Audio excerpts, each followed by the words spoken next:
Ifuatayo ni taarifa ya habari kutoka KCU TV. Msomaji wako Messi Hamisi. Arusha. Mtu mmoja wa jinsia ya kiume ambaye utambulisho wake bado haujafahamika rasmi amefariki dunia asubuhi ya leo Agosti 4, 2026 akiwa ndani ya choo cha umma kilichopo stendi ndogo jijini Arusha.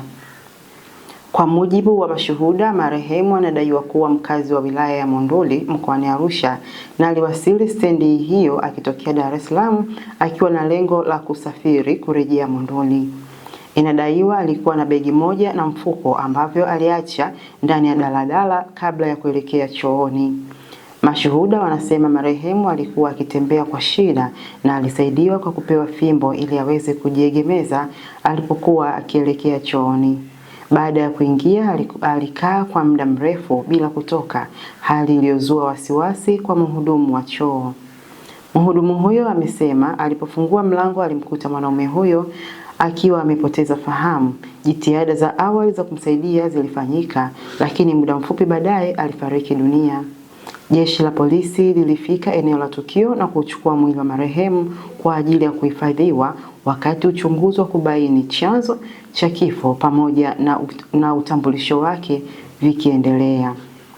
Dodoma. Shirika la ukaguzi na usimamizi wa vyama vya ushirika Tanzania yani COASCO linasema linaendelea kuimarisha uwajibikaji na utawala bora katika vyama hivyo kupitia ukaguzi wa hesabu, mafunzo na huduma za ushauri zinazolenga kulinda rasilimali na kuongeza ufanisi wa vyama hivyo.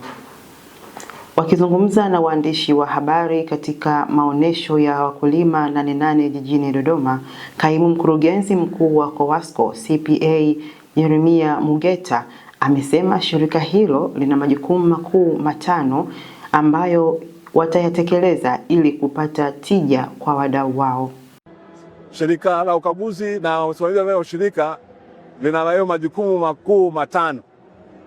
Jukumu la kwanza ni kukagua vyama vya ushirika.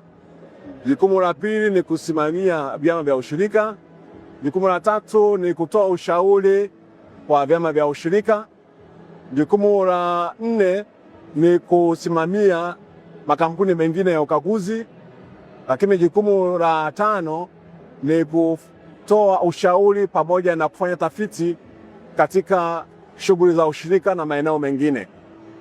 Tuko katika banda la Wizara ya Kilimo katika maonyesho ya 88 ambayo yanafanyika katika viwanja vya John Marechera jijini Dodoma. Maonyesho haya yameanza tarehe 1 na yatahitimishwa tarehe 8 mwezi huu wa 8. Nataka kutumia fursa hii kuwaalika wananchi wote mfike katika banda letu kupata elimu inayohusiana na mambo mbalimbali, ikiwemo elimu kuhusiana na ukaguzi wa vyama vya ushirika, mambo ya ushauri, huduma za ushauri. COASCO imebobea sana kwenye ukaguzi wa vyama vya ushirika, pamoja na kwamba tunafanya ukaguzi kwenye taasisi binafsi, taasisi nyingine za serikali, NGOs na wadau wengine. Mbali na ukaguzi, pia COASCO inatoa ushauri wa kitaalamu kwenye masuala ya biashara, utawala pamoja na fedha. Na kimsingi kuna improvement kubwa sana kwenye vyama vya ushirika kwa kipindi ambacho COASCO imeendelea kufanya shughuli zake za ukaguzi na kutoa mafunzo. Mafunzo ni nyenzo muhimu sana kwenye vyama vya ushirika, na tunaona baada ya kuanza kutilia mkazo kwenye mafunzo hususani kwa miaka kama 5, tunaona improvement sana kwenye hati za ukaguzi. Kwa mfano kwa mwaka hata tukikompea tu miaka miwili, kupandisha hati za ukaguzi kwa 4% sio kitu kidogo, hati safi. Kwa 2024-25 tulikuwa na hati safi 16% ya vyama vilivyokaguliwa, lakini 2025-26 hati safi zimeongezeka mpaka 20%, lakini hati mbaya zimeshuka kwa 4% kutoka 17% mwaka 2024-25 mpaka 13% mwaka 25-26. Kilimanjaro.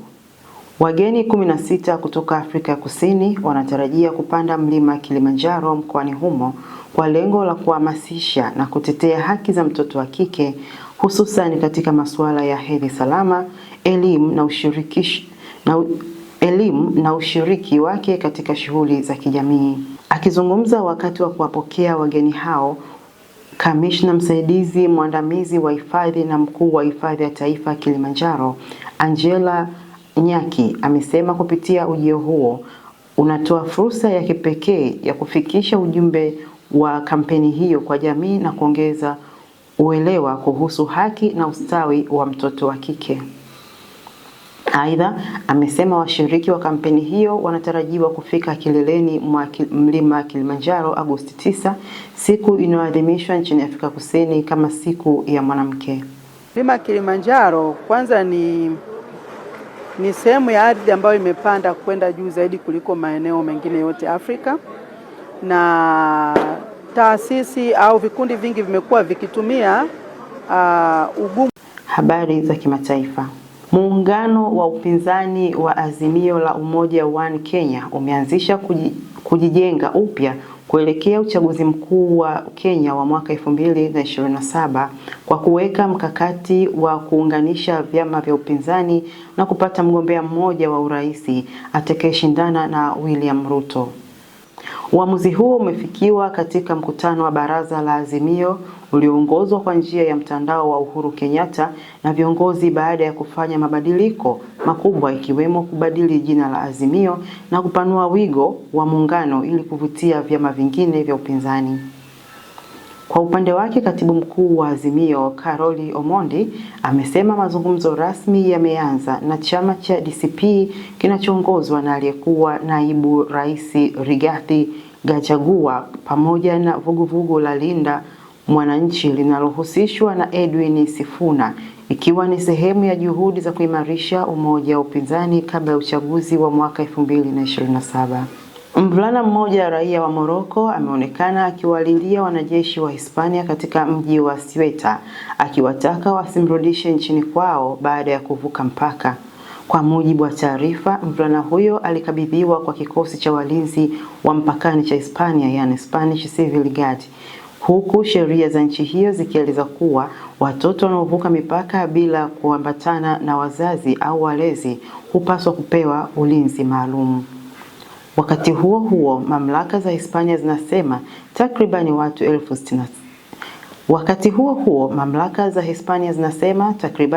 69,000 waliokuwa wameingia katika eneo la Ceuta kutoka Morocco wameamua kurejea nchini kwa hiari.